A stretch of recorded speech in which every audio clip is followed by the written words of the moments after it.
Dia tidak percaya dirinya, dia menolak dirinya juga. Tapi kepercayaan pada orang lain, juga ke orang tua, apalagi kalau papanya melakukan itu pada dirinya. Wah, dia sangat sakit.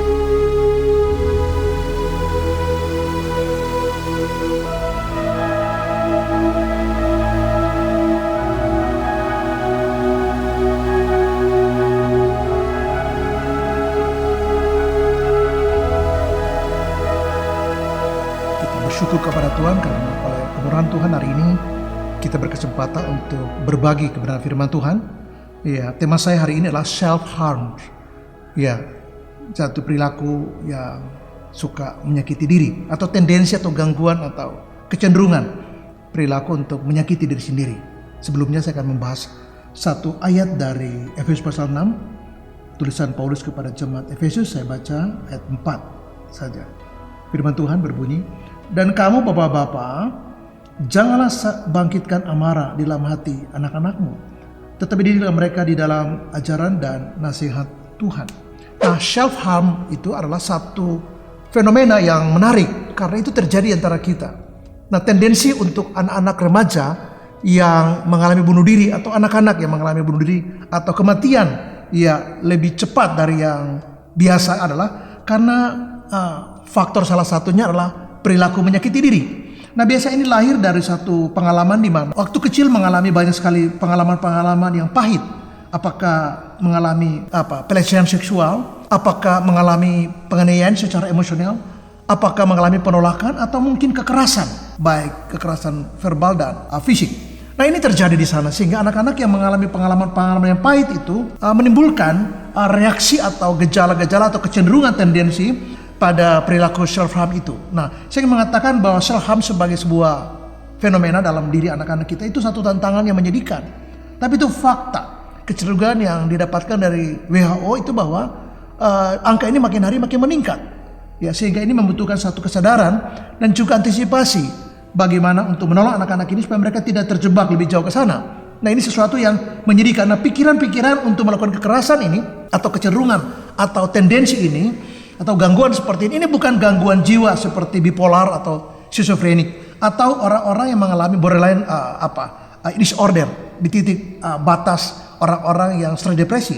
Tapi ini barangkali satu pengalaman pahit yang kalau tidak ditangani ini akan berlanjut dengan sesuatu yang lebih buruk. Self harm itu bisa mengarahkan orang bukan pada posisi sekedar ditolak atau rendah diri atau menarik diri atau kemarahan yang tidak terkendali, tetapi juga bisa mengarah pada tindakan bunuh diri. Yang berikut adalah ada beberapa model atau kriteria atau indikator utama yang terlihat pada anak-anak yang seperti ini. Mereka biasanya yang pertama suka menyakiti diri dan banyak sekali.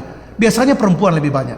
Mereka suka benturkan kepala, mereka menyoret menggaris tangannya dengan silet, cutter, kadang-kadang beling, kadang-kadang paku atau apa saja yang tajam. Kadang-kadang di paha, di dada, di belakang, di perut. Ya, itu umumnya. Yang kedua, mereka melakukan penolakan diri pada diri sendiri. Dan itu indikator yang kalau kita lihat ini serius.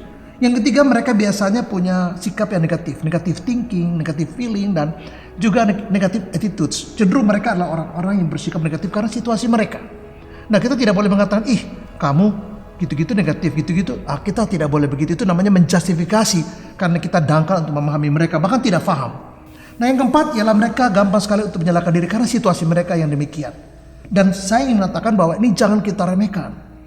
Tapi ini harus kita dipahami secara lebih mendalam dan juga serius dalam bersikap. Karena ini bisa, seperti saya katakan, bisa mengarah pada perilaku bunuh diri. Dan yang kelima ialah mereka mengalami krisis kepercayaan. Dia tidak percaya dirinya, dia menolak dirinya juga. Tapi kepercayaan pada orang lain, juga ke orang tua. Apalagi kalau papanya melakukan itu pada dirinya. Dia sangat sakit, sangat terluka dan sangat memiliki gambaran sangat buruk kepada ayahnya atau orang tuanya. Apalagi ibunya misalnya diam dan tidak membela, sehingga bisa salah paham kepada ayahnya sebagai pelaku utama daripada ibunya juga yang seperti tidak membela dalam situasi dia. Yang keenam adalah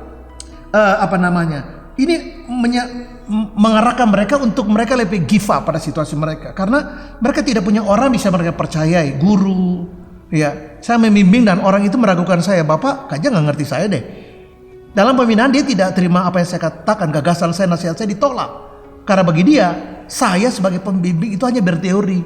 hanya membaca buku tentang orang-orang yang mengalami kecenderungan untuk self-harm itu, melukai diri, hanya sebagai teoritik.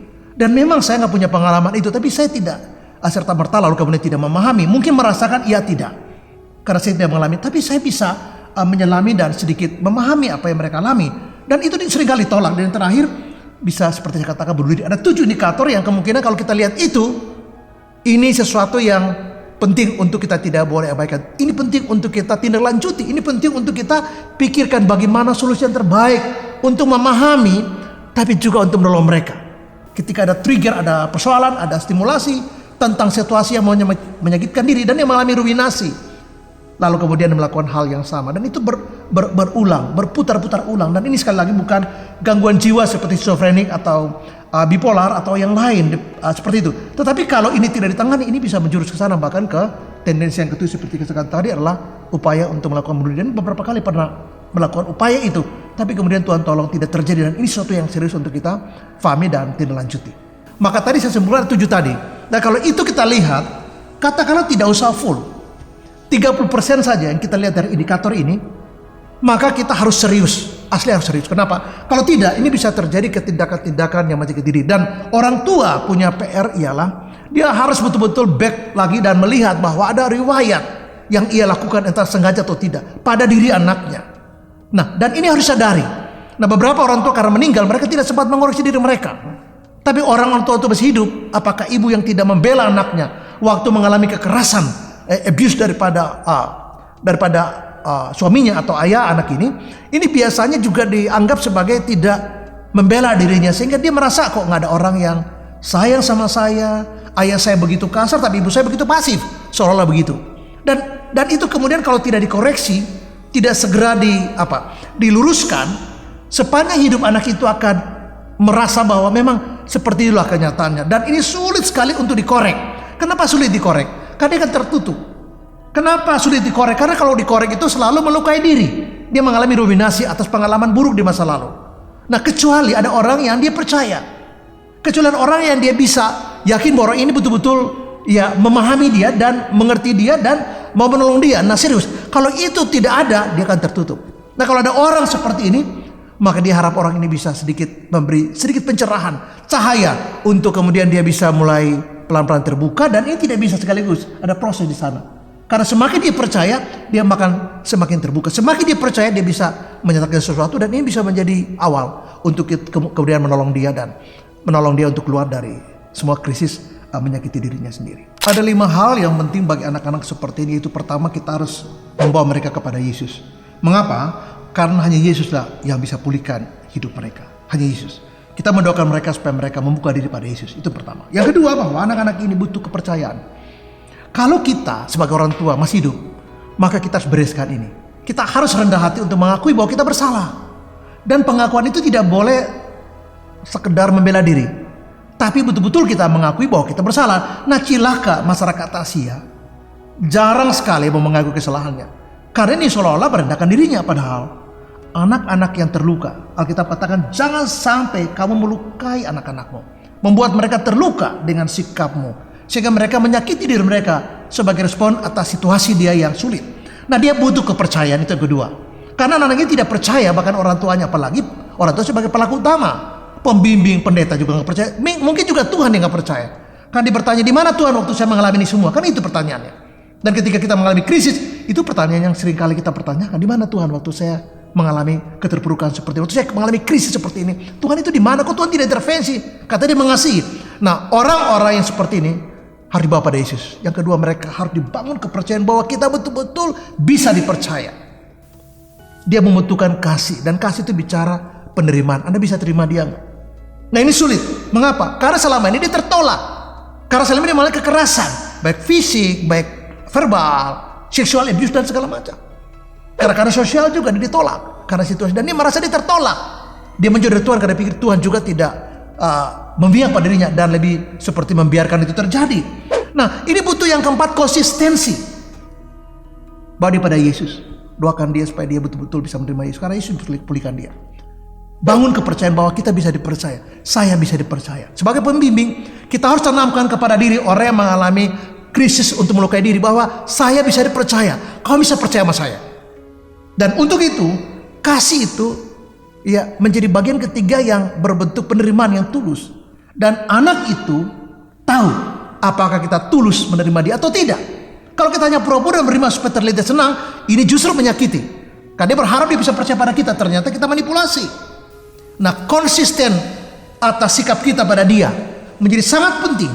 Karena dengan begitu kita sedang mengatakan bahwa saya bukan cuma memahami kamu, mengerti kamu, tapi saya bisa menghargai kamu dan menerima kamu padanya tanpa punya prejudice untuk menyalahkan.